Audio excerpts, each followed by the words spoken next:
साथियों नमस्कार। कल उत्तराखंड में 2 घटनाएं घटी और जिनका जिक्र पूरे उत्तराखंड में हो रहा है, जिनकी चर्चा पूरे उत्तराखंड में हो रही है। इसमें से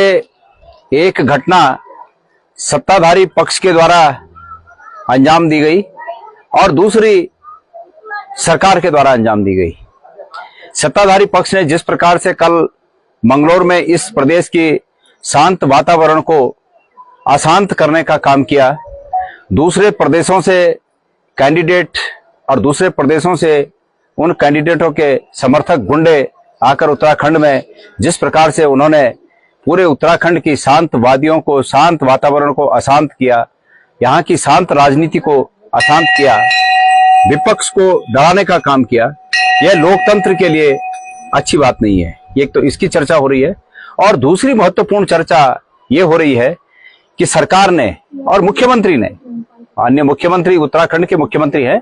मुख्यमंत्री जी ने एक बहुत ही दुस्साहस भरा काम किया कि दिल्ली में जाकर केदारनाथ मंदिर की स्थापना करने के लिए वहां पर शिलान्यास कार्यक्रम में वो शामिल हुए।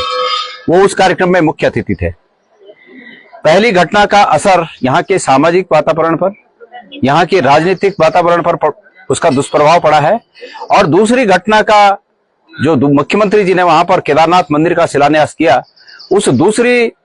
घटना का असर निश्चित रूप में हमारी धार्मिक मान्यताओं पर, हमारे भविष्य की आशाओं पर, उम्मीदों पर और इस रीजन के, गढ़वाल रीजन के, केदारनाथ, बद्रीनाथ, यमुनोत्री, गंगोत्री रीजन के और पूरे उत्तराखंड के आर्थिकी पर उसका लंबा प्रभाव पड़ेगा। मैं नहीं समझता कि माननीय मुख्यमंत्री जी ने किस हैसियत से केदारनाथ से शिला ले जाकर वहां उस कार्यक्रम में रखी और उसकी पूजा की, क्योंकि केदारनाथ ही नहीं, संपूर्ण उत्तराखंड के कण कण, संपूर्ण उत्तराखंड का मिट्टी का जर्रा जर्रा, पत्थर का कण कण, यह उत्तराखंड की संपत्ति है, किसी व्यक्ति की संपत्ति नहीं है। और सांकेतिक रूप से केदारनाथ की शिला को दिल्ली ले जाकर पूजा करके केदारनाथ मंदिर की स्थापना वहां करना, वो हमारे हितों के खिलाफ एक घोर कुठाराघात है। मैं माननीय मुख्यमंत्री जी, क्योंकि सत्ताधारी पक्ष के सबसे बड़े नेता हैं, उनके साथ इस प्रदेश में बहुमत है और निश्चित रूप में इस प्रदेश में बहुत से ऐसे लोग होंगे जो अपने स्वार्थ के चलते मुख्यमंत्री जी के इस कदम को बहुत अच्छा बोले, लेकिन चूंकि हम इस प्रदेश के भविष्य की उम्मीदें देख रहे हैं, हम इस प्रदेश में हमारे नौनिहालों के भविष्य को सामने देख रहे हैं कि किस प्रकार से सत्ता में बैठे हुए लोग उनके संभावनाओं के साथ खिलवाड़ कर रहे हैं। हम चूंकि वो सत्ता में है, बहुमत में है, केंद्र में उनकी ताकत है, जब अगर कुछ बात करो, जांचों की बात करते हैं कि आपकी जांच करा देंगे। हमने 50 बार कह दिया कि आपको जो जांचें करानी हो करा लें,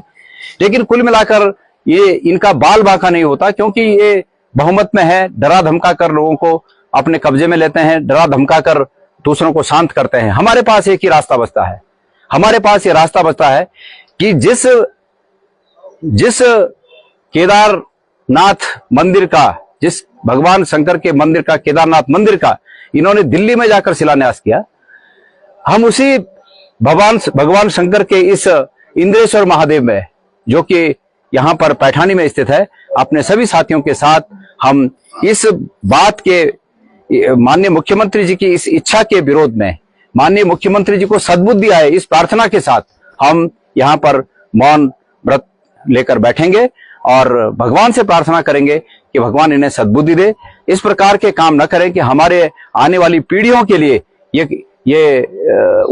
उनका अहित करके सत्ता से जाएं। इस बात को लेकर हम यहाँ पर प्रभु के सामने 1 घंटे के मौन व्रत पर बैठेंगे।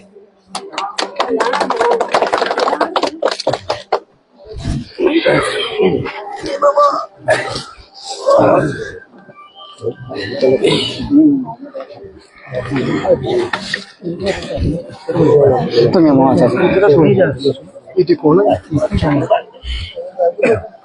कोई नहीं है।